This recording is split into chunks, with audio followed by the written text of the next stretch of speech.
It is all it comes, consummates and brings together so many great ideals within music. But within that, there's something special about jazz because of the improvisation. When you hear a jazz musician play, he's playing from his heart.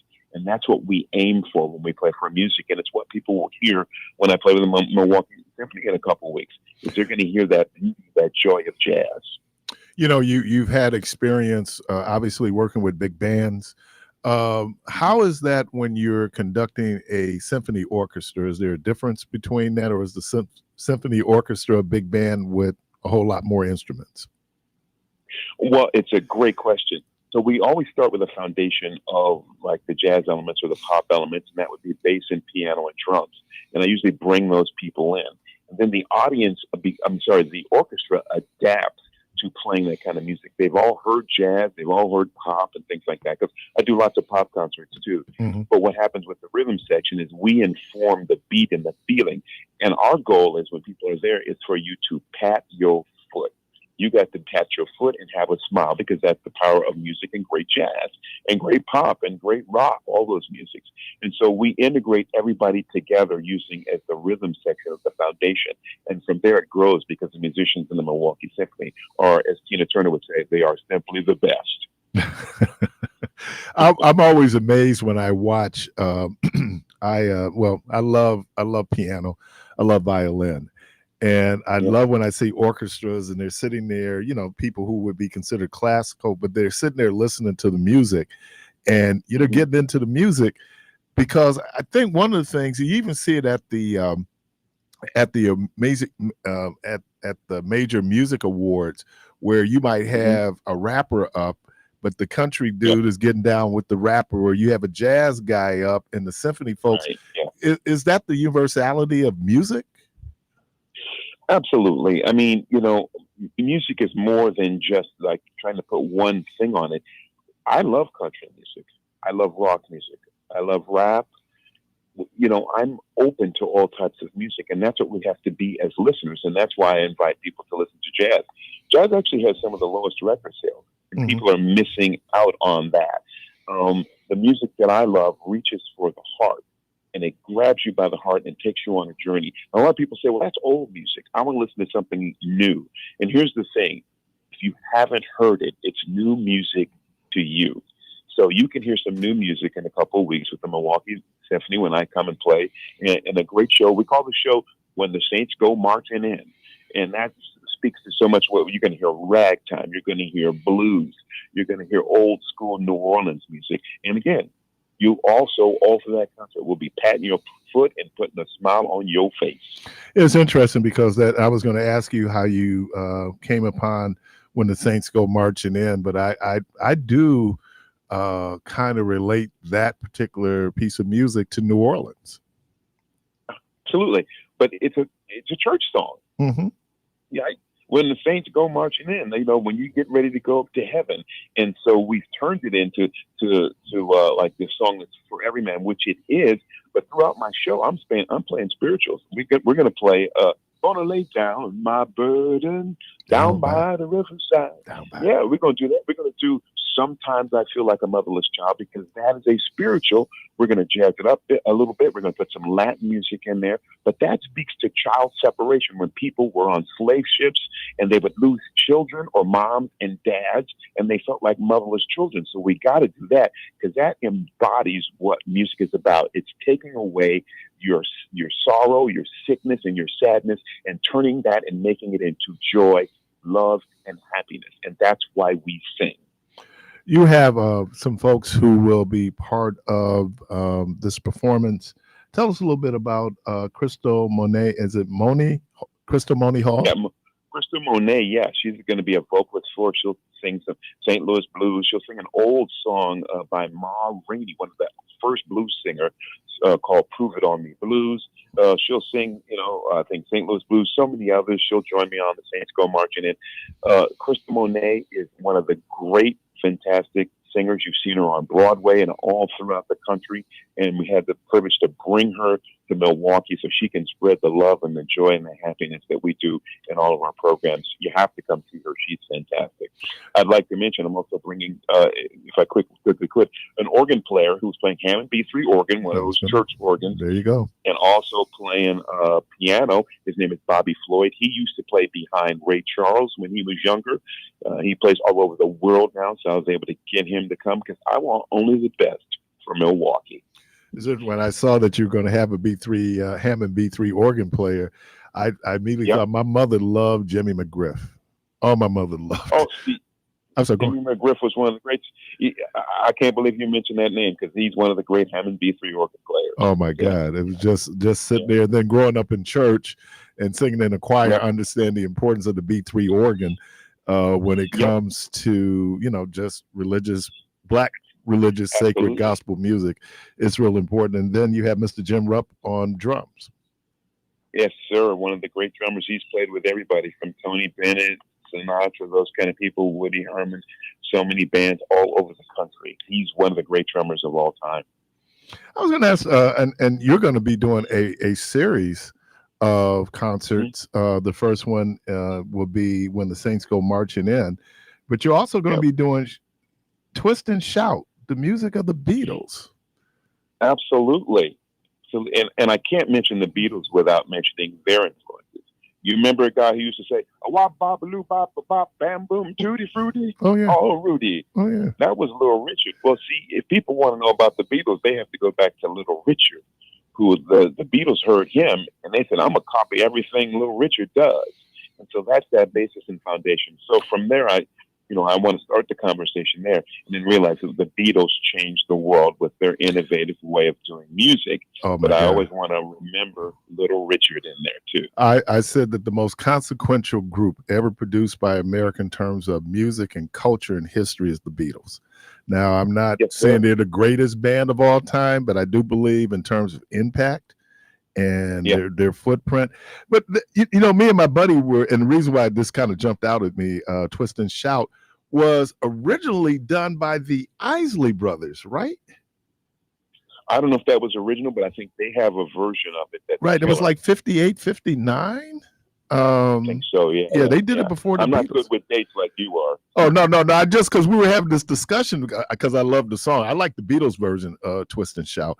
But we were going with, didn't the Isley Brothers do that? So that, and then let's groove. Well, they did, maybe it's confused with they did. You make me want to shout. Put my hands up, shout. That's, okay. Yeah. Okay. So it's got that word shout in there, and I love that version. I even try to sing that sometimes when I get myself, if I have too much to drink, I'll try to sing that. Oh man, that song really became ubiquitous after Animal House, right? Yes, exactly. Yeah. I'm trying to think of the guy's name who ended up doing that song in that movie. But it's really, and then of course, and you're gonna say, of course, Let's Groove Tonight, Motown and the Philly sound. Groove Tonight. Oh, you gotta have Let's Groove Tonight. So it's got the Philly sound in there, and you got all that great Motown music. That is the signature show I've done for so many audiences around the world, and people have to come to that. If you want to hear some good, and usually in that show, people start dancing. Like in the aisles. So we're going to have some chaos. I might have to get some security from Milwaukee for this one. And I think it's interesting because we talk about Motown, we talk about Soulsville, Stax and Memphis, but Philly has had an enormous impact in the music world when you look at the people who've come out of Philly. Man, we're talking Patti LaBelle, we're talking Grover Washington Jr. Isn't you know them all, man? No. I mean, I did. What's her name? Oh God, Jill Scott is Philly. Jill Scott, yeah. I mean, the and I'm trying to think the guy she collaborates with, the trombone player. Oh God, I can't think of his name now. But anyway, man, I know who you're talking about. But I appreciate that, and I think that. What a interesting array, and it's a fascinating musical narrative that you're putting together, going back for probably our roots when you start talking about that the Negro spirituals and then jazz Yep. that comes from that, and then we move to the 60s primarily when we talk about the Yep. Beatles, and then of course Let's Groove Tonight, Motown and Philly. Absolutely. People got to come to all these because they're all different, but they all have people standing on their. Usually by the second or third song, people are standing up, getting ready to start dancing. Have you been to Milwaukee before? Absolutely, many times, and I've conducted the orchestra many times, and I feel like I'm coming home whenever I go there. Now I live in Columbus, Ohio, Okay. but Milwaukee is very special to me, having been there to conduct and perform with the audience before. Okay, they got a little school over there in Columbus, Ohio. I won't call out his name. Look, I wasn't born here, so I have no allegiance to anything. A little school over there that we actually, but they're not really our rivals. It's usually Minnesota. That's our rivals, but never had so many heartbreaks at Ohio State. Yeah. You said the word. You said those two words. I did say the two words, but going back in here and my wife is going to kill me for this, but just going back, what I remember the most about Ohio State was one of the first black quarterbacks that I had ever seen play college football played at Ohio State. It was Cornelius Green. And later in life, I got a chance to meet some people who were classmates with them at Ohio State. And then Jesse Owens, Ohio State. So, sure. So, okay, yeah. Okay, so Mr. Byron Stripling, he will be this weekend, and the first installment of his performance doing the Pops with the Milwaukee Symphony Orchestra is when the Saints go marching in. There will be performances on Friday, September the 20th at 7:30 p.m., Saturday, September 21st at 7:30 p.m., and then a matinee on Sunday, September 22nd at 2:30 p.m. down at what is an incredible, I don't know if you've been in that space, but what an incredible concert venue. I mean, yeah, it is. That was an old theater. When we were kids, that's, we go downtown, that was the spot, but to see what they've been able to do, I had a chance to hear Brandon Marcellus there. Oh my God. It was incredible. He's a good friend. Yeah. I've toured with Brand for years, so great man. So just get a chance to be able to do it. Man, I really appreciate you spending a few minutes with us. Absolutely. And I didn't get to ask this question real quick. We don't see a lot of black conductors of symphony and philharmonic. So what is that like to be able to conduct a symphony orchestra? Well, so, I grew up, my father was a choir conductor, so I learned how to, do my musical thing in churches and stuff. So it's not foreign for me to see a black man on the podium because my father always did that. He sang with classical orchestras because he was a classical singer, but he loved gospel and all of those things. And so my example was my family and my father. I have to tell you, when I was a kid, we went to all kind of concerts and saw orchestras. I saw Count Basie, I saw Duke Ellington, I saw Sarah Vaughan, and I got to work with Sarah Vaughan and Ella Fitzgerald, people like that. So none of this is foreign to me, being on stage and being in front of an orchestra, because as soon as I could, I started emulating my father in any way that I could. And what I found was music is universal. When I stand in front of an orchestra, there's a great respect from me to them. I respect their musicianship and what they're able to do. And hopefully there's an equal amount of respect coming from my end, because I encompass classical music, folk, rock, jazz, all of those things. And together, we create great music together. And Milwaukee, I know, loves that. So I just don't want people to miss the opportunity to hear and experience what we do. We have the power to change your life through music. And I'm just happy I can go to Milwaukee and do that with you guys. Mr. Byron Stripling, he will be the guest conductor of the Milwaukee Symphony Orchestra, their pop series. And the first in that series is When the Saints Go Marching In. That will be starting next Friday, September 20th. You can go to the MSO box office for tickets and tickets information. Man, really appreciate you spending a few moments with us. What a joy to talk with you. Thank you for having me. All right. Mr. Byron Stripling, again, the conductor of the Milwaukee Symphony Orchestra and their pop series. And the first of that will be When the Saints Go Marching In. Appreciate you, man. You're listening to Community Voice. We're going to take a break. We'll be right back.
People do that just drive me nuts, and they're doing all kind of damages to mics. Either they hit it with their hands or they blow into it. Just talk until you hear yourself, right? Is that how it works? Well, okay. So you got that, KC? No, let me clarify something. I just needed a hat this Oh, morning. okay. All right. I'm not a KC fan. I am a Packer backer all day long. Okay, let's talk about it. Let's talk You mean about the it. elephant in the room? Yeah, why the hell would you schedule a pro football game on a Friday night? Yeah. Come on, y'all. In Brazil. In Brazil. Jinx. Yep. Did dude get hurt? Yep. It threw it all off. I'm just adjusting to Thursday night football. Mm-hmm. But Friday night, and people didn't know. I mean, because people had, like, I was at a function, and it's like, dude, I gotta get home for the game. You know, it was like, didn't know what the meal should be. Right. It was tough. Ended up doing great pizza though, so that worked out. That worked out real well. Yeah, and oh boy, and the Bears won yesterday. Yeah. That's right. They'll give us. They'll fall apart as they usually do. Let's hope that they will fall apart. Because their defense, didn't their defense score like 3 touchdowns yesterday? Yeah, it was the defense. I don't think Caleb Williams didn't have a great game. Hey, the team that people should not sleep on are the Houston Texans. They were pretty good last year. They're better this year. The great thing is this is my favorite time of year. It is football season. How about Notre Dame losing to Northern Illinois at home? That was an upset. Dude's job is on the line. And by the way, I don't know if he's going to get through the season. I do not see Deion Sanders back at Colorado next year. His son is going to graduate, so I think in his mind, I think Travis Hunter is going to go pro. So I think he'll be able to walk away. They're going, man, this is crazy. But his son, Shadir, that kid is a great quarterback. I mean, he not only does he have a great arm, he knows how to play quarterback.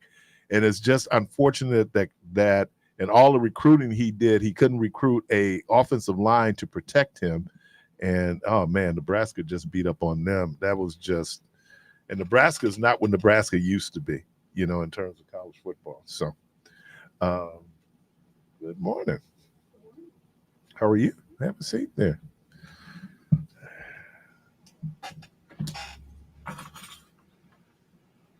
Da, da, da, da. I'm sorry, just stopped talking, didn't I? You did. No dead air on radio. Oh, man. So let me do this. Let me get my bearings. And as we prepare to have a conversation we've had before.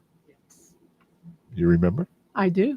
Where did we have this conversation? We had this conversation back, I think, last year in December at the Black Business Expo. We sure did. We sure did. I remember you. Yeah, Antonio Freeman. Yes. So I won't ruin your name. Please pronounce your name for us. Kamal G. Jackson. Kamal G. Jackson. How can you not remember how to pronounce my name? Kamal G. Jackson. There you go. I'm so there's proud a of T, you. There's a T at the end of Kamal it, and G. I don't know if I should pronounce the T or not. Yes, you should. How are you again? I'm fabulous. How are you? I'm doing very, very, very, very well. You are. You're looking very, very, very well. Well, too. thank you. Well, you're welcome. You got the beautiful Michigan hat on? Oh, no. No, that's not Michigan. I would never wear a Michigan hat. Is that Marquette? This is Milwaukee Brewers, Oh. 1970.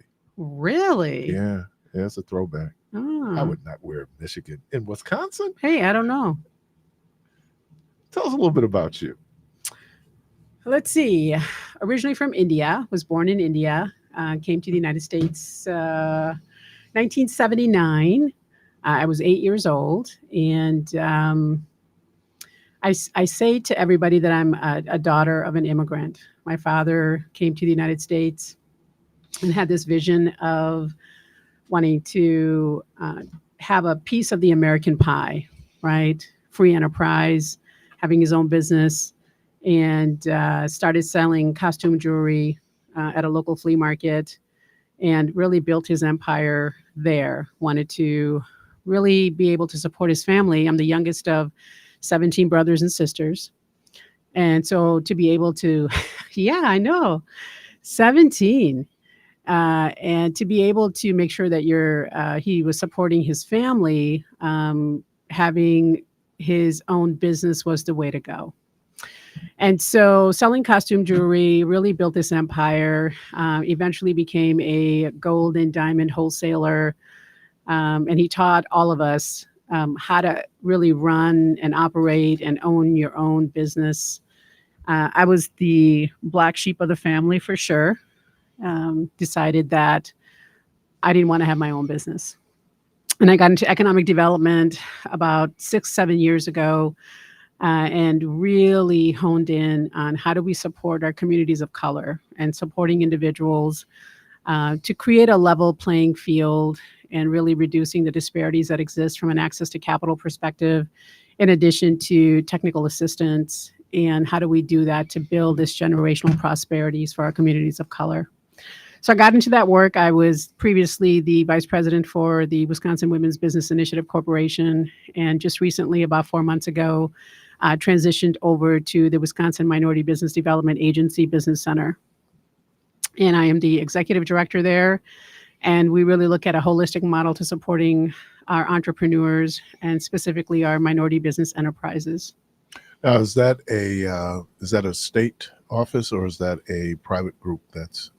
It's actually the MBDA nationally is situated under the United States Department of Commerce, and we're federally funded through the MBDA that is located in DC. And so the business centers, there's roughly about 41, 43 centers across the nation.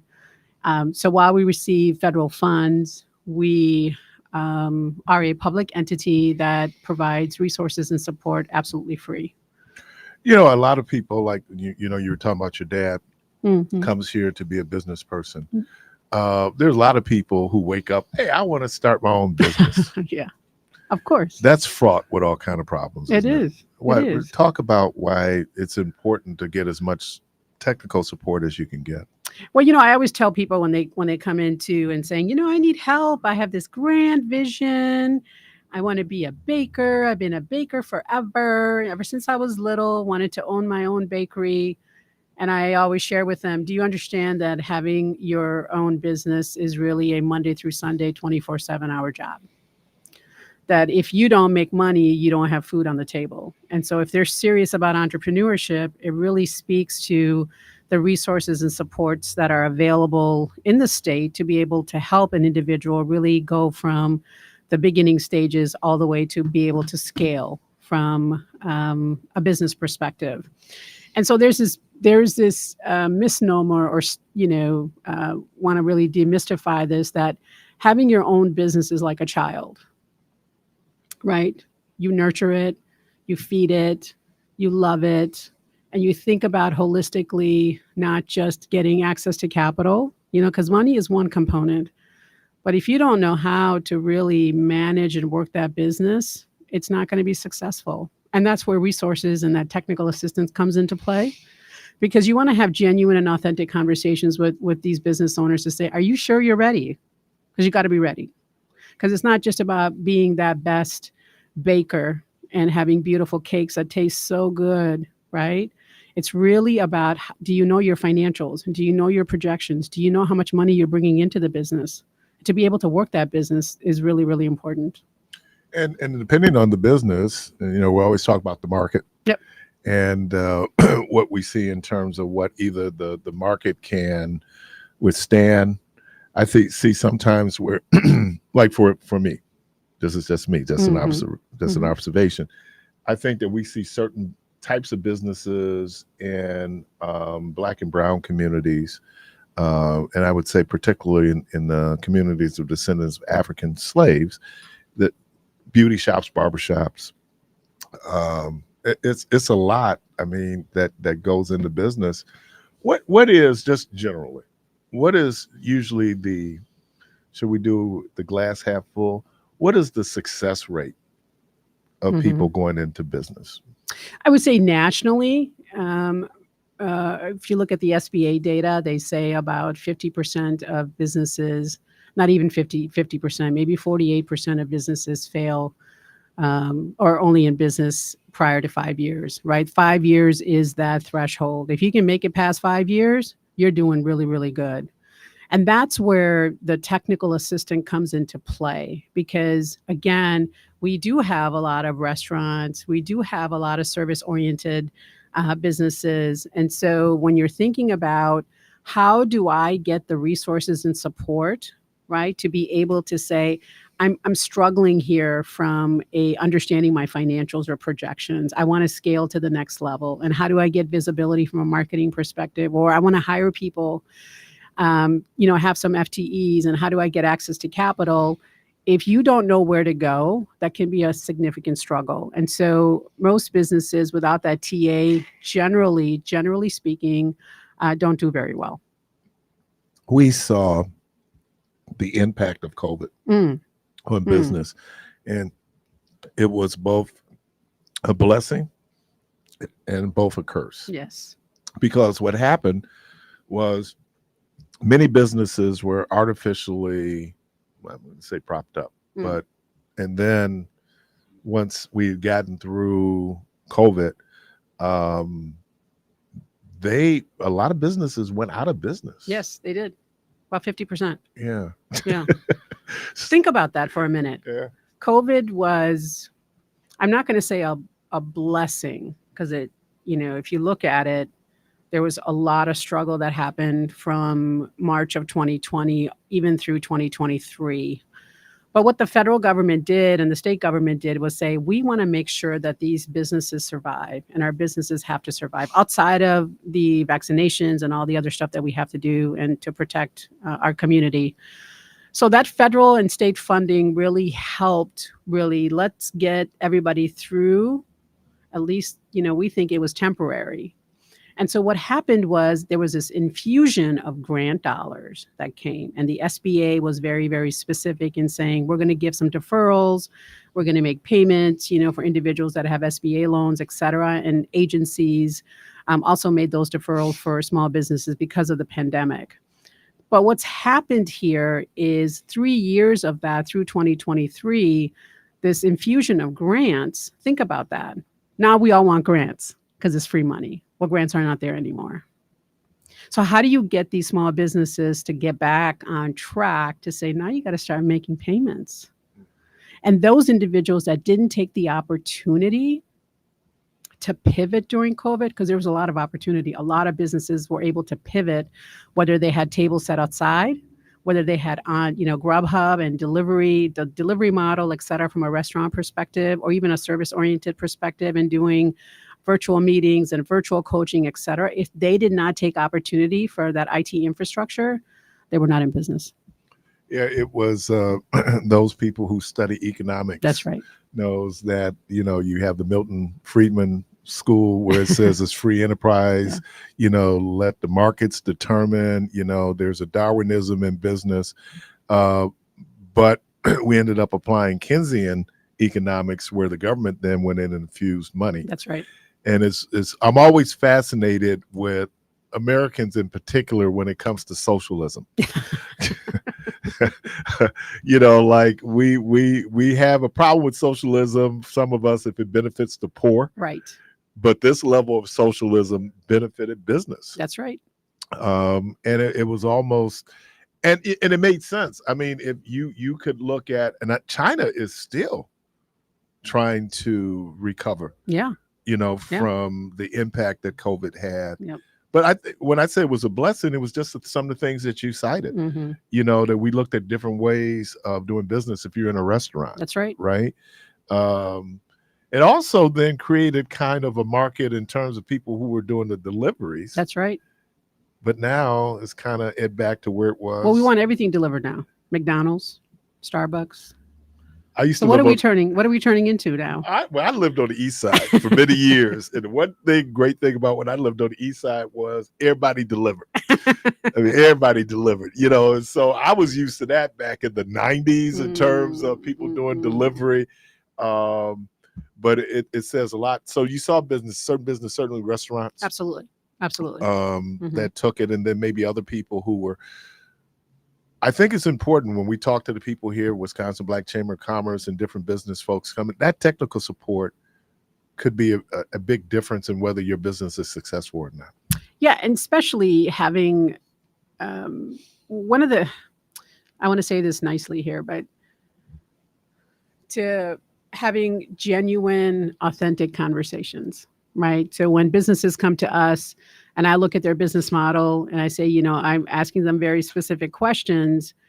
What we've done in the ecosystem is we've also allowed this hand-holding to go too far a little bit. What I mean by that is you got to have that reality talk and say, but you haven't made money in 3 years. You've generated absolutely no revenue and you still want to be in business. Should we look at your business model? Should we look at the niche that you have? Your product is not selling. You have great visibility. You have great marketing, but nothing is happening. And then, you know, having the entrepreneur really think through that and really having great conversations. It's not just about giving them access to capital. It's really about looking at that from a holistic model and saying, how do we support you in a way where we either pivot, and do you have other ideas to be able to take them to the next level? Because access to capital, I mean, think about it. You know, you get $150,000, you have a business model, you get approved. If you don't know how to use that $150,000, that's a detriment to you personally and professionally. I'm just going through your bio here. Oh, nice. What is, thank you for providing. You're welcome. What is Lean Six Sigma Black Belt? What is that? That comes from the manufacturing sector, and that looks at efficiency and operational efficiency. I could beat you up. You could beat me up without the black belt. I got a lot. I'll beat you up with words, my friend. Because I like you. I like you. I think you're pretty cool. I remember our conversation last year. It was fun. That was a lot of fun. And you know what's so crazy? Life is either random or life is sequential. We were having a conversation about your collard greens. Oh my goodness, I'm supposed to cook for you guys. I forgot. Remember that? We were having a conversation about collard greens. Let me tell you, I make the best collard greens. Let me tell you. I'm gonna have to make some. And macaroni and cheese. And you know, it's interesting because Kamala Harris right now, who is of Indian descent, is catching it on how to watch collard greens. But I said, but you know what? Me and Kajanti, did I do it right? Kamal G had Kamal G. Well, that's how they helped us learn how to pronounce Kamala Harris. Remember, it's a comma. Yeah. But we were talking about that. You can pronounce Kamala's name. Why can't you pronounce mine? I will by the end of this segment. I hope Trust so. me. But we were talking about those greens, and man, you was going on about those greens. Yeah, they're good. They're real good. I don't put any apple cider vinegar in it, though. You don't? No, I do not. No. Then you won't eat them? No, I just no. Don't put apple cider in. I don't like apple cider. Okay. There's certain recipes that call for that. I don't. Too sweet for me. I don't like it sweet. I don't put that in there. Yeah, you put any kind of peppers? Is it spicy? Or? It's not spicy at all. It's just onion and garlic, and I use turnip and mustard greens combined, and I put smoked turkey. Okay. I mean, in terms of, and this is totally off, but now we're on this.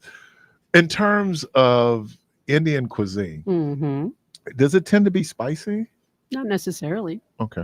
You can make it real spicy. I like it real spicy, but it doesn't have to be spicy at all. Because I had heard this, and I don't, I hear all kind of stuff. I need to stop listening. Yeah. But they talked about in places where there were some people who would purposely eat spicy food because it would have them sweat, which was really interesting. I couldn't.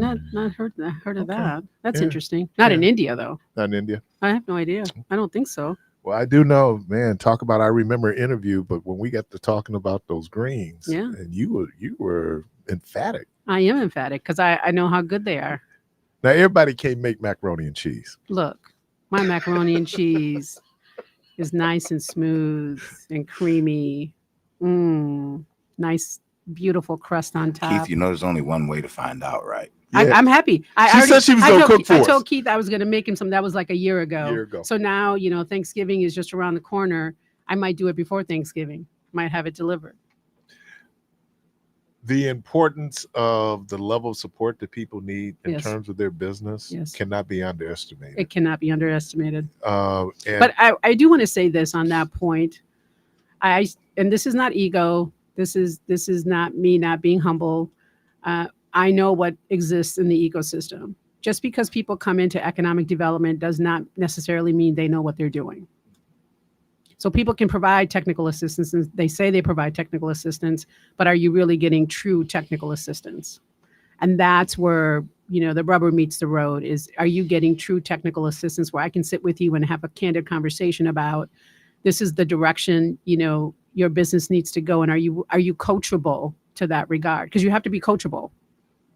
Because if you know everything, you don't need me. well, yeah, and I think that becomes a lot of it, the ability to get help, Absolutely. and as much help as you can get. And then for many of the businesses you're probably dealing with, they're starting from a deficit anyway. Absolutely. Usually undercapitalized. Yep. There are other things that are Marginalized. marginalized. And Don't get the resources and support. Right. We talked about the pandemic when we looked at PPP. Only 11% of our communities of color received that $50 gazillion. 11% nationally. Was that one, either not knowing how to do the paperwork, to not having banking relationships, which we found out was a major issue for a lot of Black businesses, where they didn't have a business relationship with the bank. The bank dealt with its primary customers first, and then if you could get in, you could get in. Absolutely. It's all of the above. And then you also had large corporations jumping in to get that PPP because, it was a forgivable component. How about that little bit of socialism? Not a problem taking that public welfare. Absolutely. It is, and there's always going to be that debate going forward. Is your organization doing like specific events around this technical support that people can receive? Yes. So we're going to be hosting some programming and workshops and training throughout this year and next year. And we're going to be socializing that pretty heavily because we want to make sure that what we're trying to accomplish on the front end is that technical assistance so we can get individuals bankable. Okay. And becoming bankable means that you have a relationship with the bank too, and that your credit score is at a certain level, because you can come to me with 400, 450, 540. What we're going to do is do that credit recovery, not credit repair, but credit recovery to be able to get you through the system so you can become bankable, then eventually be able to get that access to capital. That's it. That's it. Oh my goodness, this was fun. It's always fun. You're such a nice guy. I try to be, but it's hard some days. Dr. Kamajit. Yes, Jackson. look at you. What did I tell you? All right. By when? Now you're gonna get greens, macaroni and cheese, and something else. Ain't heard no meat yet. I mean, Yeah, I don't know. Maybe I'll make you some chicken tikka masala. How about that? Chicken tikka masala, Indian chicken. Oh, okay. She is the executive director of Wisconsin Business Development Agency, the Business Center. Where's that located? That is on 9300 West Heather Avenue. It's in Brown Deer. Wow, I'm trying to figure out where that is. Yeah, it's on 91st and Brown Deer. 91st and Brown. It's in an industrial parkway. Kamajit, thank you. Thank you, Keith. Always great talking with you. It's always a pleasure. Again. You're listening to Community Voice. I'm going to take a break. We're going to take a break. We'll be right back.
Branch.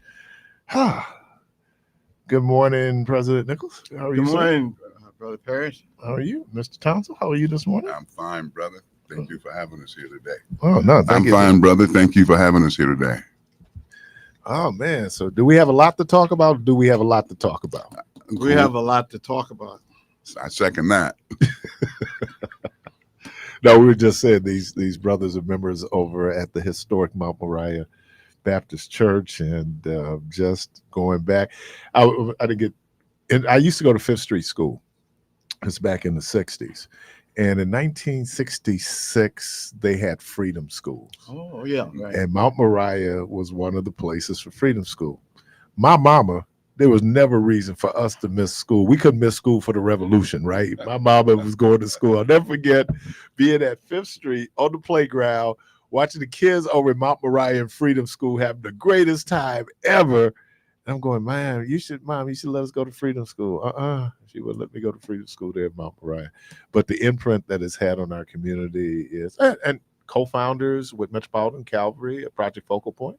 Correct. Yeah. Yeah, Correct. so quite a history. Quite a history. The founder's son is still with us. Is that right? That's the usher, Sam Carr. Sam Carr, yeah. He's My his Masonic brother. His mother Yeah. and grandmother started that program. Yeah. Project Focal Point. Project Focal Point. Yeah. Miss Johnson, Yes. Lavinia Johnson. Oh, she was a part of it too. She was a part That's of it not too. his, she's not related to him, but Yeah. yes, she was a part of it, just like she was a part of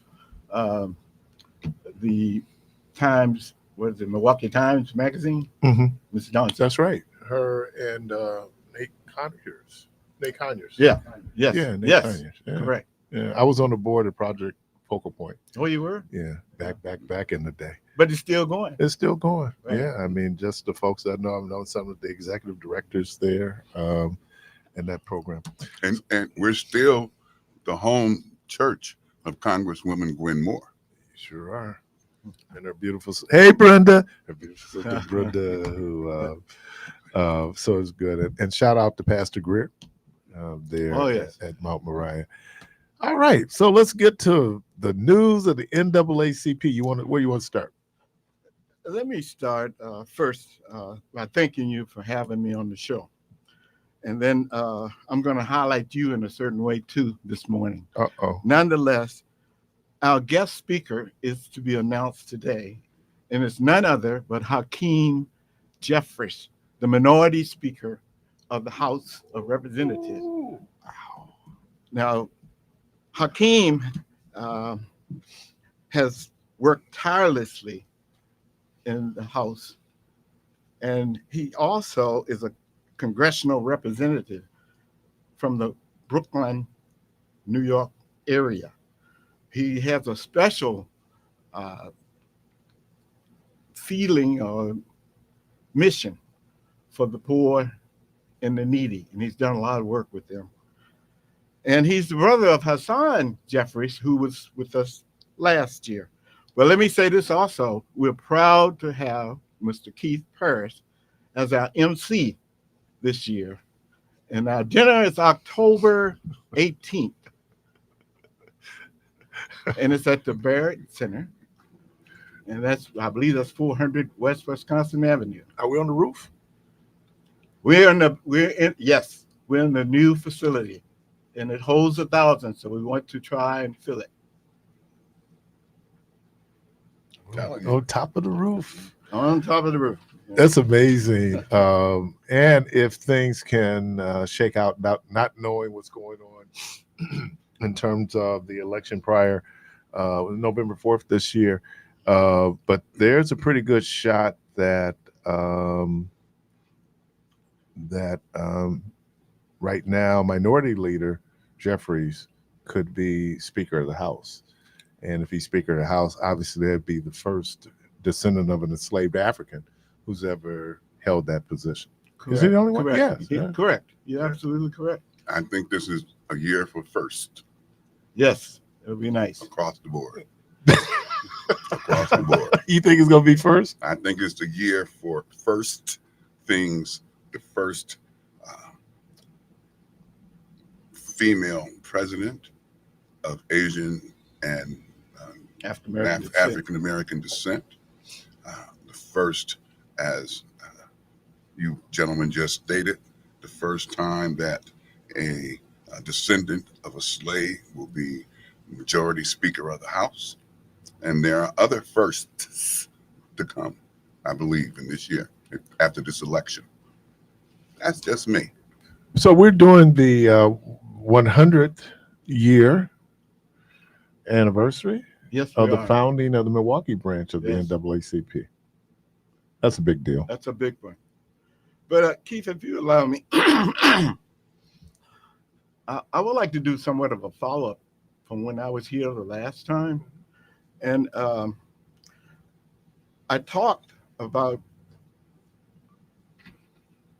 discrimination and segregation because we know that Milwaukee is considered the most segregated city, or Wisconsin's most segregated state in the United States. But I want to talk about something that right now it's on my heart, but it's harming our children. And it's gotten to the point now that our early childhood or early Title I kids, 3 years old, is being harmed. So there's a move afoot, and it's called de facto discrimination. Now, what does it do? It's a term that's used to describe discrimination that occurs in practice and is formally prohibited by law, but it's a matter of fact here, and it includes unequal access to resources and opportunities. And that's what has been denied us for almost, centuries. But let's look at what has recently happened. And I said, let me address it because we have the Article 10, Section 3 of the Wisconsin Constitution, which states all school districts are to be administered as uniformly as practical. Milwaukee's not. But then let's look at a broader issue with de facto discrimination. Most of the time it's income. It deals with the divvying up of resources. Now the state with the 2% sales tax said to us, for the city of Milwaukee, you can only get it to do what? To pay for firemen and police pensions. So what happens to full employment? What happens to economic growth? What happens to inflation in our city? Now we have to be careful because we can buy into that. And we did. We didn't have a referendum where people could vote. We only had the common council to vote. And of course the mayor signed it. So that's a broader part of our city that's attacked with the de facto discrimination part. There's another part that's common, and that is the Title I program.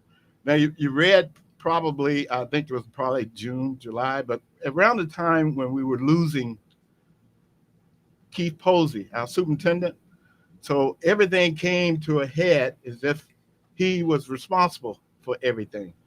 But to deny our 3-year-olds, K to 3, opportunities based on the fact that 4 Title I program, early start programs, had violations. We have more than 40. But based on those 4, they have withdrawn the funds. So that means thousands of our kids may not be served early education. That's a foundation. Giving them a foundation. And the foundation is for what? The poor and the needy. That's who they are. when you deal with Title I, because if you don't have free lunch in the sense of being eligible, you can't have Title I in your school. So now you hitting the most vulnerable, the lower social economic group. I just there's an article I read this morning about the consequences of Project 2025. Oh, And one of the things is Steve Ratner, he wrote in the New York Times, and he pointed out one of the things that people should be concerned with is that under Project 2025, they want to eliminate Title I funding. there we go. Which and get rid of Head Start and then get rid of the Department of Education. So it's ironic that as you talked about here, now here we have something a little bit different because MPS needs to handle its business in terms of its bookkeeping. But overall, nationally, this could have a dramatic impact on public education. And I understand that the candidate for the Republican Party is trying to run away and distance himself from that.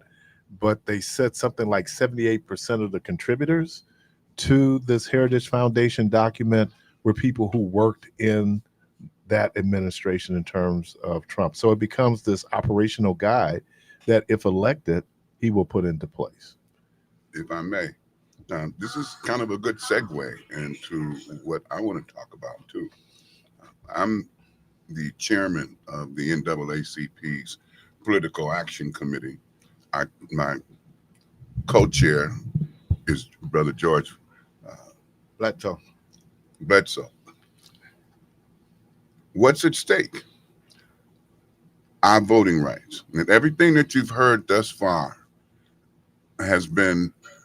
is being controlled by the politicians who have the power. Now, this is our opportunity to make something happen. Not only are our voting rights are at stake. Since the first time I heard one of the leading Senate Republicans, Lindsey Graham, say, if we allow everybody to vote, we will never elect another Republican. That's when I decided to get involved and become a member. I was already a member of the NAACP, but decided to get active. Women's reproductive rights, individual freedoms, and believe it or not, a return of Jim Crow. A different pig with a different same pig with a different face. Basically, there have been two Supreme Court decisions, one having to do with a baker who decided he didn't want to service a gay couple, another with the owner of a venue who wouldn't allow a gay reception in his venue. The Supreme Court ruled in each case that the individuals had the right to not serve who they didn't want to serve. Now, does that not sound like the 1950s when we were sitting at the lunch counters? What's next? We have the power in our hands right now. We as Black people in the city of Milwaukee find ourselves in a very unique situation. Now, Wisconsin is a swing state. I'm sure most of you know what that means, if not all, but let me just kind of reiterate that a bit. Swing state is a state where it's not really determined which way the election is going to go. I mean, which way the vote of that state, the electoral vote of that state is going to go. Milwaukee has been the heart of the voting, has been the voting center of Wisconsin.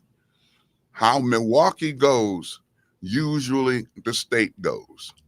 When we don't vote in Milwaukee, we have people in office that are doing the things that you've been hearing about. So it's imperative that we get out and do what we did when President Obama was running each time.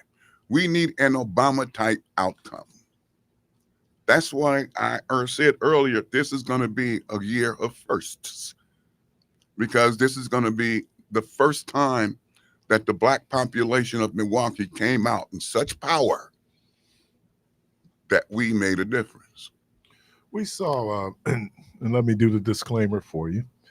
the NAACP is a 501c3,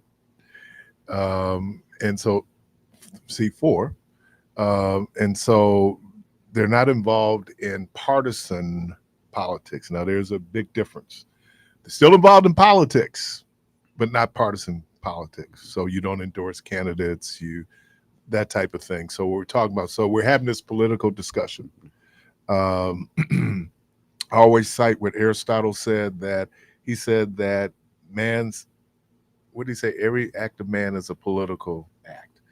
And so it's politics. So let's not get people, why are they talking? Absolutely. Politics is very, and then you get in on a more micro level. Now you start talking about partisan politics, supporting certain candidates.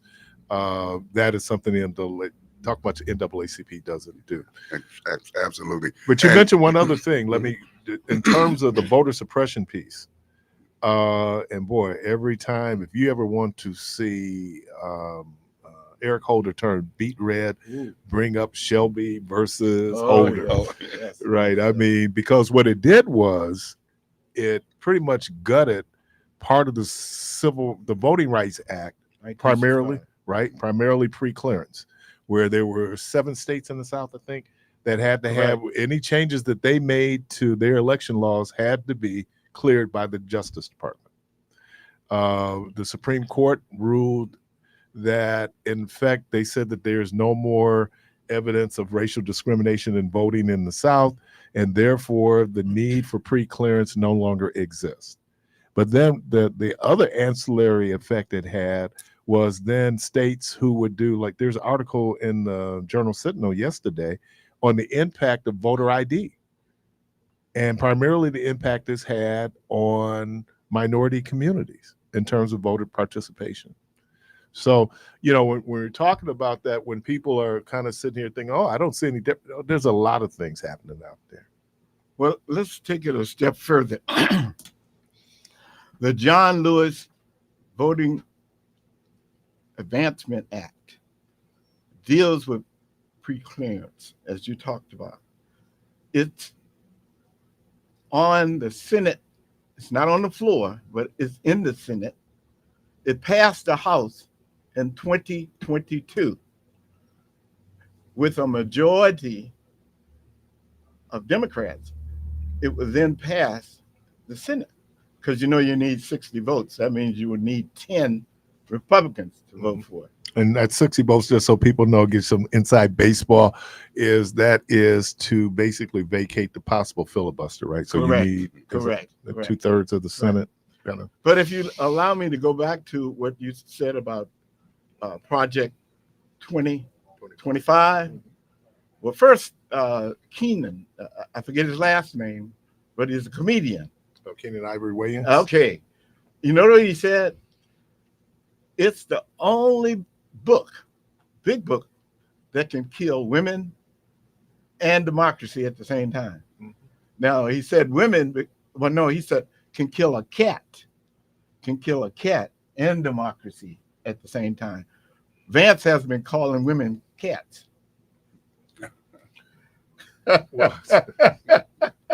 let me go still further. When you said that, we have what is called the Elementary and Secondary Education Act, and that came out in 1965. Johnson's War on Poverty. It changed to No Child Left Behind under the Bush administration, and then it became Every Student Succeeds, Obama, 2015. But let me go, that act still is part of Every Student Succeeds Act 2015, which is current. But what it says, so I'm going back to the K-3 program that we were talking about that has been closed, and it's going to be harmful for many K-3 kids, for a foundation of education. And it says this: the Elementary and Secondary Act provides states increased flexibility to design their accountability systems and implement strategies to improve struggling schools with the appropriate federal guidelines, projects that will not make them vulnerable. Now, it also goes further, and it says that in Title I, it says you must have a council and you must have committees, and you must have also legal people overseeing those committees. Now, notice this. I'm going to read you an article from the paper. It said, this is one of the administration. The administration of MPS closed it. Not the school board. They closed it and then told the school board. And listen to this. It says, we understand why the administration moved ahead with a decision without approval from the school board or council, given the time sensitivity of the situation. They were afraid, supposedly, that the funds would be withdrawn.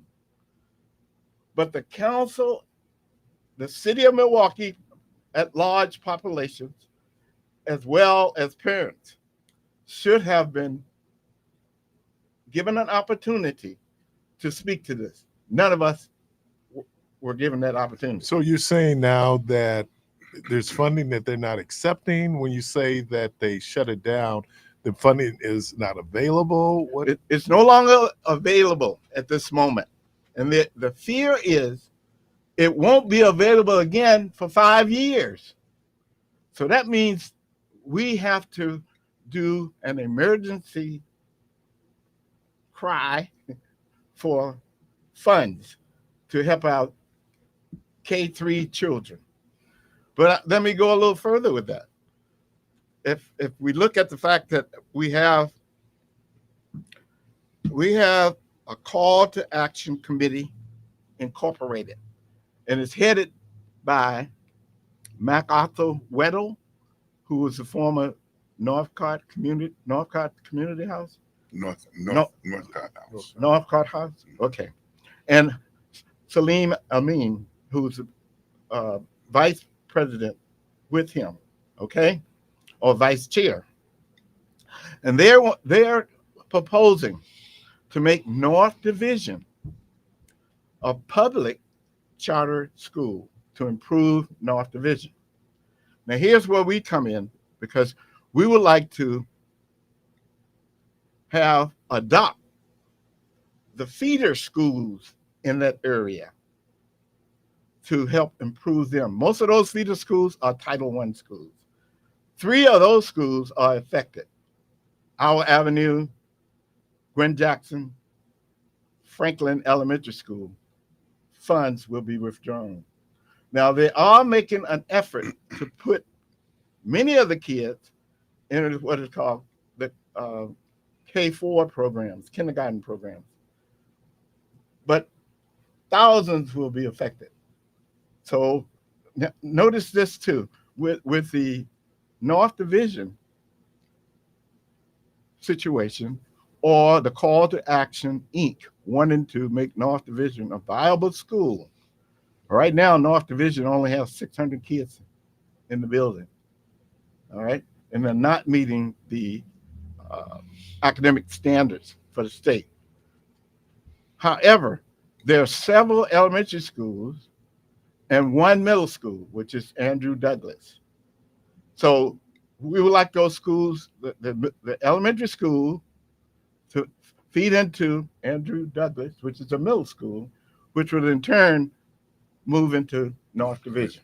How much of this is, and I kind of go back, man, to, I want to say maybe the late 80s, early 90s, when we're trying to operate on this, the consent decree, the settlement we had, and for desegregation.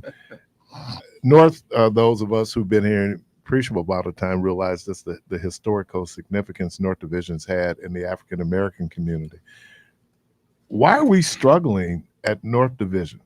Is it systemic? Is it the student body? What is it that now North Division, one, we don't know what to do with it, but we do know that it's struggling. Why do you think North Division is struggling? Now, I like the fact that you say, is it systemic? Yes, it's systemic because you watch this pattern. Now, I can take you back to a pattern from 2005 till today. It's called policy and practice. Policy and practice. Here's what we're looking at.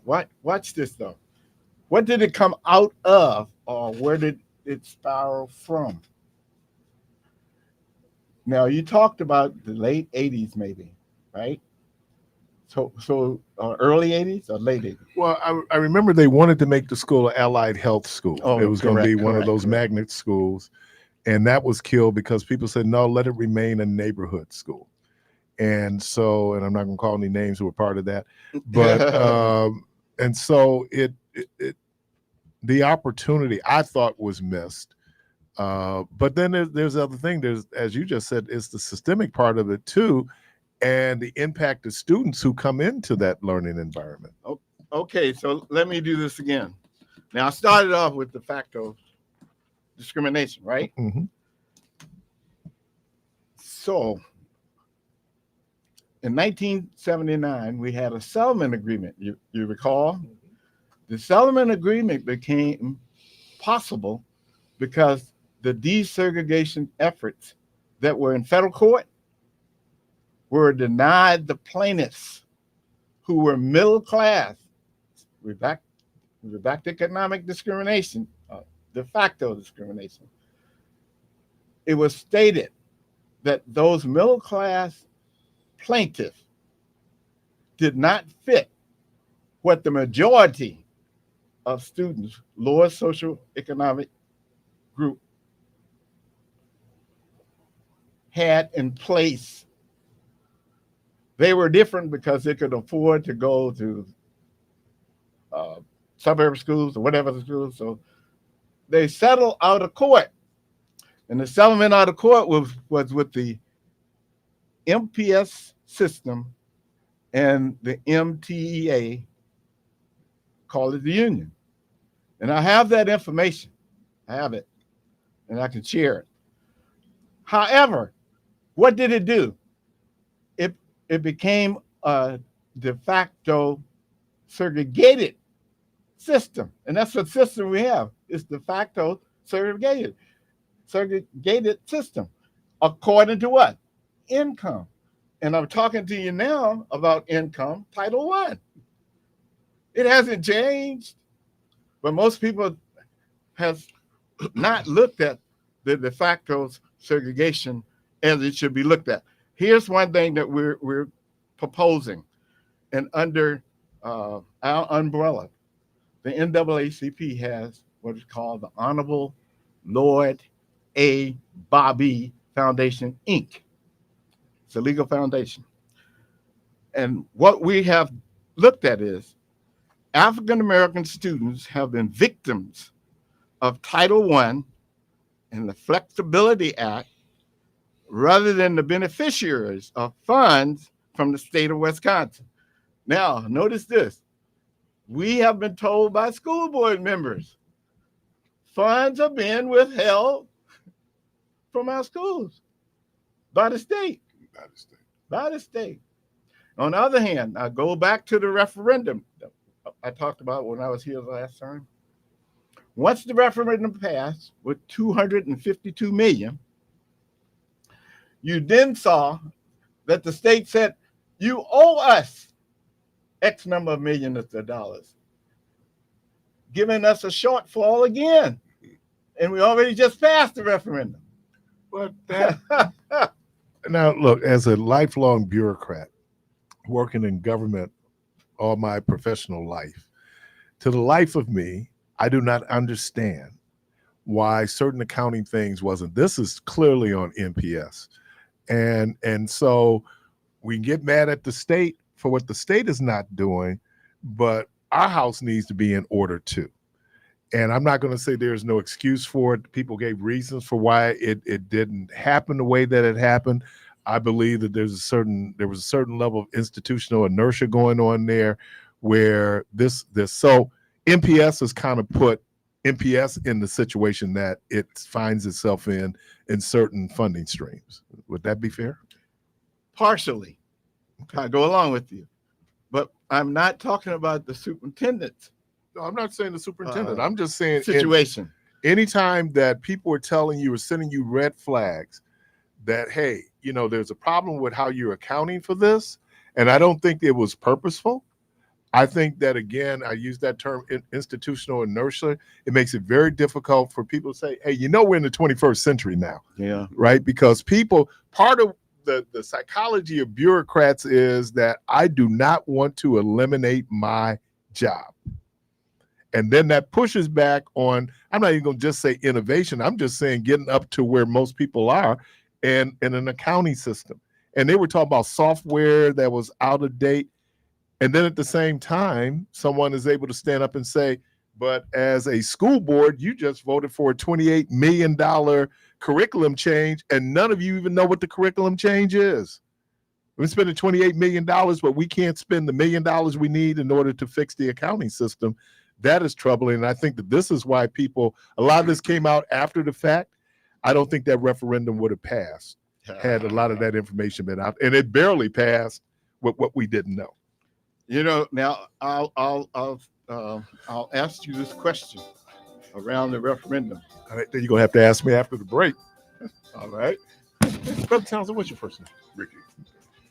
We have in studio with us Mr. Ricky Townsend. I get it right?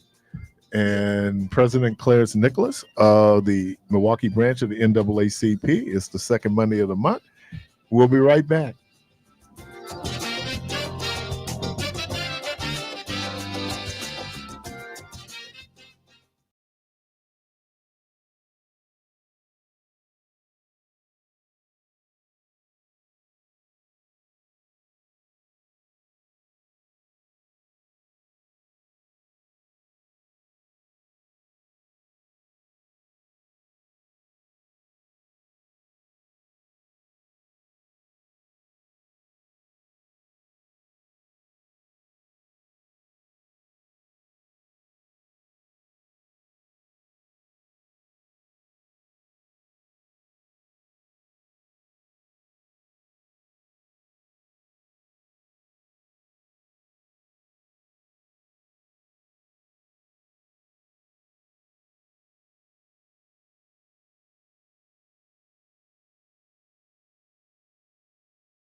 point that I was going to make. I said partial with the budget, because what I'm stating at this point is that there are supplemental funds that are brought into the district through federal dollars. So I'm staying on this federal side of it. Okay. Nonetheless, I go along with what you said in the sense that if the people had known what you said, what they knew now, or know now, they would not have voted for the referendum. But catch this. The situation we're in now, that the referendum has passed and not able to meet the needs of the kids around that educational needs in the budget, what would have happened if people had voted no? That would have been devastating. That's back to my point again. Yeah. Back to my point again, de facto discrimination. Now, but I'm going to move from that point. But I clearly see where you're going. But we have to be careful that we don't give them an opportunity to withdraw funds to hurt our children. Well, our children are the ones that will suffer, not us. I think one of the excuse me for using this maybe bad choice of words, but one of the benefits that MPS had was it seems to be a problem with a lot of the school districts. Yes. And so maybe now that's falling back on the state in terms of what it is, because all of a sudden all these schools are short and we have shortfalls. Yes. Right. And I think Wauwatosa has a referendum on the ballot. On the ballot. And they're talking about closing schools, consolidating schools. And a lot of that is the population too. You know, like where America is at zero population growth. Yeah. So I got you. Let me go further though. While we're looking at what will happen in October, not only the Freedom Fund dinner. So I'm going to mention the Freedom Fund dinner again, who our guest speaker will be Hakeem Jeffries, the minority speaker of the House of Representatives for the United States House. And we certainly appreciate the fact that Keith Parris will be our MC. But let me go back to that budget. Let's hope that doesn't hurt ticket sales, but okay.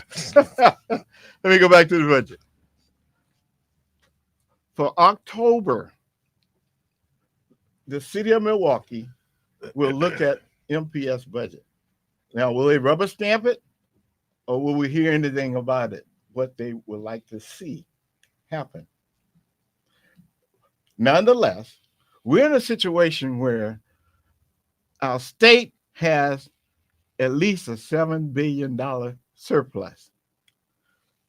All right. So we would like to see the city of Milwaukee Common Council or the mayor make a petition or amendment to the 2% sales tax so that some of those monies can come to our city to help our schools, with the understanding that the state has a surplus of several $7 billion or more. Nonetheless, we're asking, the NAACP is asking, and has sent to the school board, asking for $60 million, $60 million to be used. And I'm going to use this bottom line where we are speaking and said, invest $10 million in ethnic studies and civic engagement projects, bringing about certified staff and educational professionals to help train teachers, administrators, as well as school board members in ethical thought processes. Ethical thought processes. And here's why we're asking this. I'm going back to these federal laws. Title II will allow school districts, number one, the quality of American history, civics, and government education, educating students about the history and principles of the Constitution of the United States and the Bill of Rights. Civics is not taught in our public schools. The kids are given a 100-question test. If they pass with 70 above, they're able to get their diploma. We need civics in our schools. We watch the behaviors of our kids, but we're not seeing civic projects being given to them. So we have to be careful. Now, when I say that, be careful because we want to look at this thing carefully. So on September 25th, 2024 at 6 p.m. at the NAACP in the community room, we're having a meeting to address these things I'm talking about. These are federal laws that are being denied in terms of the funds that our children should be receiving, and we wouldn't have to worry about referendums. And why would I say that? Title I is given to the most impoverished areas in abundance of dollars and resources. Milwaukee is the most impoverished school district in Wisconsin. Why do we look like impoverished when the funds are there to assist us?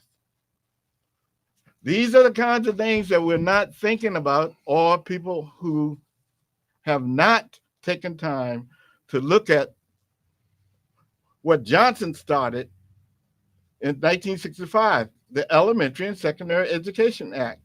But they're thinking about it in this way. It also had Medicare in it. That act had Medicare. So you have adults that will be going out that's retired, voting in large numbers because they don't want to see that Medicare taken away. Listen, you mentioned civics, so I think this is a great segue into what Brother Tonso does. We talk about teaching our young folks civics, but we have an adult population that is civically ignorant. And I'm not saying that negative. I'm just saying it's a fact. They don't know what they don't know.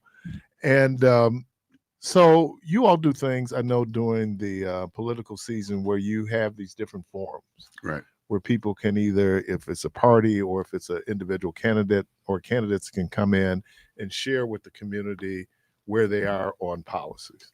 So talk a little bit about that. You know what our brother president was talking about. What our brother president was talking about is Americanism. We're all Americans. Guys like myself who served in the military, when we signed on the bottom line that we were prepared to give our lives if called to do so for our country. That makes us invested. We as Americans, we have a responsibility to exercise our rights as an American, which is the right to vote. But we have to do it intelligently. I have a lawn sign on my lawn right now. It says, Jesus is our only hope in 2024. Now, I'm not advocating that we vote Jesus as a sign-in candidate, but when you decide what you're going to vote for, pray on it. Now, our committee, the Political Action Committee, we do and have had some very successful town hall forums where we've invited candidates from various races to come and sit down with us, both virtually and live, and answer the questions put forth to them from our constituents. We have such a forum coming up on September 18th at Pilgrim Rest Missionary Baptist Church, if we get the acceptance from the individuals that we've invited. We've invited representatives from the Republican Party and representatives from the Democratic Party to come and sit down with us and give them an opportunity to state their party's positions on the issues that are important to our constituents, and answer a few questions that we have already gleaned from our constituents that will prepare. It's not a debate. It's a town hall forum. we're going to do it again in October, where we're going to invite Senator Tammy Baldwin, along with her competition, Mr. Hovde, to come in the same type of forum. We haven't chosen the venue yet. Now, all of this is dependent upon the individuals accepting our invitations.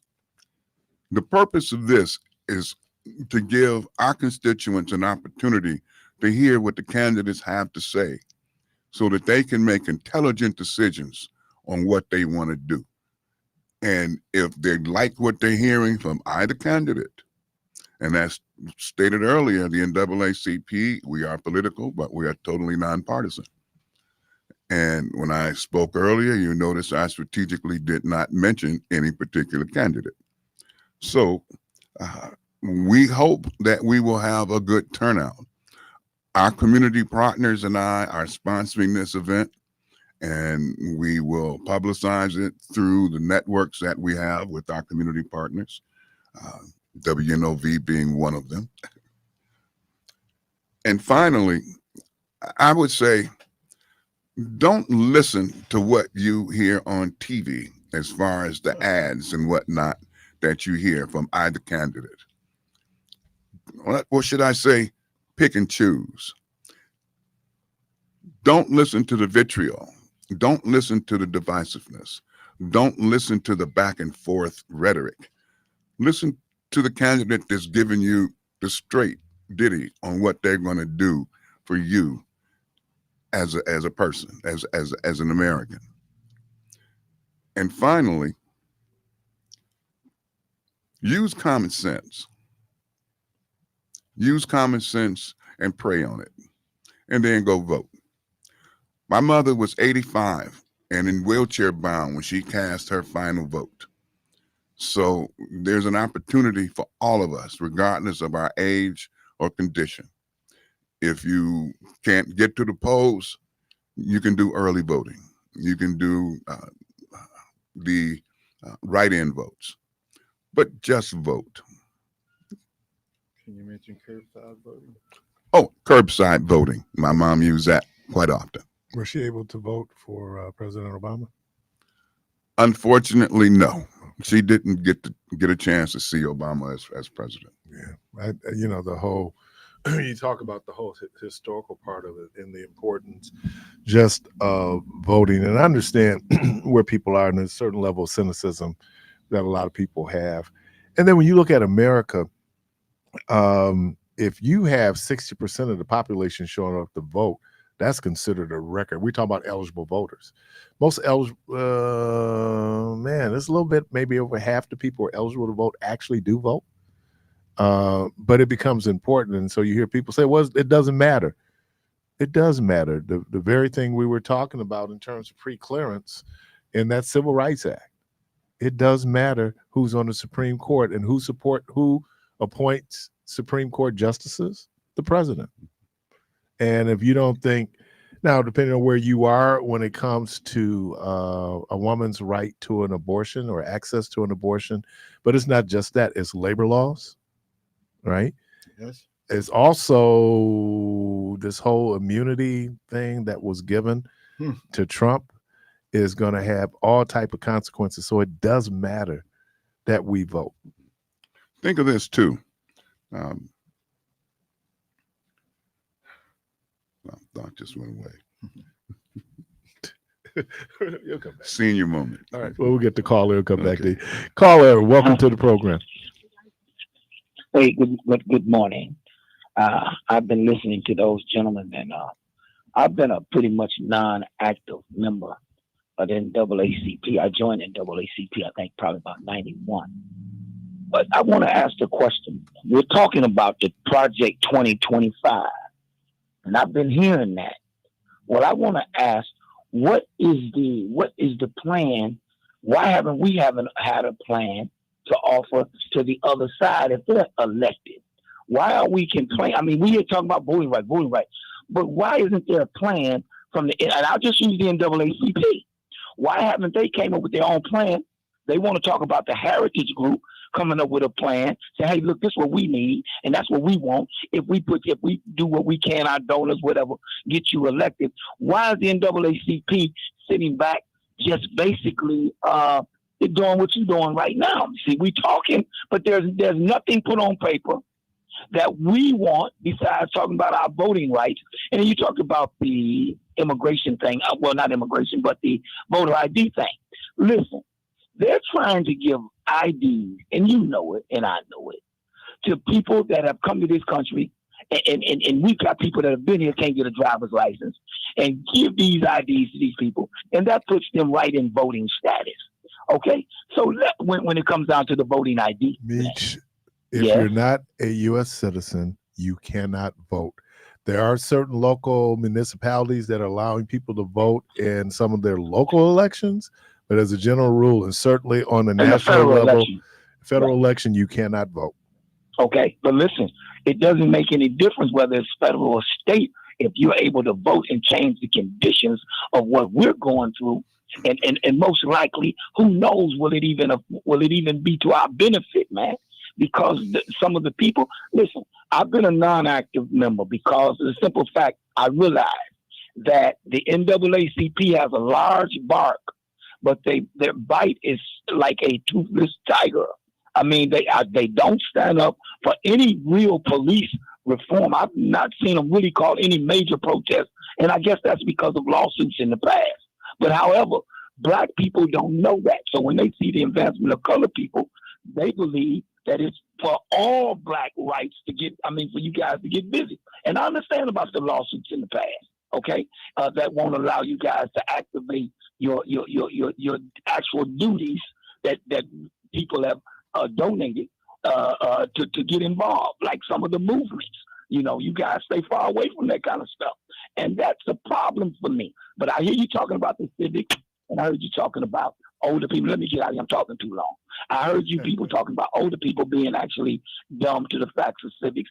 Well, that's because they haven't had civics coming up. So when you talk about older, it's because the generation of civics has actually been lost, just like home economics and the rest of that stuff. And I'd like to say, I'll be at one of them forums, man, because I haven't been to a meeting in a long time. All right, appreciate you.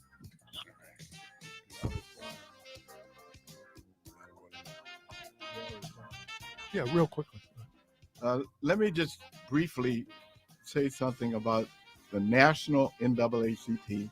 And if you've been watching, you see our national president, Derek Johnson. Now, Derek was on the platform with the Democratic National Convention, and he stated he has a black job, and he's working with our legal counsel for the national NAACP to fight what we can with Project 2025. He's very active, but I'm going to invite you to this meeting on September 25th at 6 p.m. at our community area at 2025 North Dr. Martin Luther King Drive. And I stated that we are going to begin to look at the Honorable Lloyd A. Bobby Foundation, Inc., and what we can do to help our children. And we're starting with the federal law, the Every Student Succeeds Act, Obama, 2015. And we'll be doing that here in Milwaukee. Let me just reiterate, you heard it here first on Community Voice. The keynote for this year's 100th anniversary Freedom Fund dinner will be none other than the Honorable Hakeem Jeffries. He is the minority leader of the U.S. House of Representatives. Looking forward to that. We're going to talk again before this. So again, anything in closing, gentlemen? Quickly, we're the only segment of society whose rights have been legislated, and they're not permanent. Basically, what the government has given us, they can take away. The John Lewis Voting Rights Advancement Act would make our rights permanent. So when someone says it really doesn't make a difference whether I vote or not, the face of the Senate will have to change in order for that act to go on to the floor of the Senate. So right down to the senatorial race, this is probably one of, in fact, I would say this political race, this race coming up is going to be one of the most consequential in United States history. Now, I'll end by saying the Zeitgeist is upon us. And that's a German term for the spirit of the times. And when you look, even with the media, you're seeing the media treat African Americans, particularly the African American candidate, Kamala Harris, as a true candidate in this race. And they're not holding back anything. So tomorrow night, we'll give them credit for the debate that's going to take place and take a look at how well they do. It's going to be must-see TV. Yeah, for sure. There's going to be a lot of watch parties out there. A whole lot of watch parties. Let me thank Mr. Ricky Tonsell. Let me thank President Clarence Nicholas of the Milwaukee branch of the NAACP. It's second Monday of the month, and they're always very gracious to come in and spend time with us. Gentlemen, thank you. Thank you. We'll be talking soon. Let me thank Dr. Kamajit Jackson for being here this morning. Did I interview somebody else? Oh, Mr. Byron Stripling. So thank everybody. Carvey, thank you. Debo, thank you. Good Lord willing, Creek don't rise. Hope to talk to everybody tomorrow. And as always, go from this place in peace.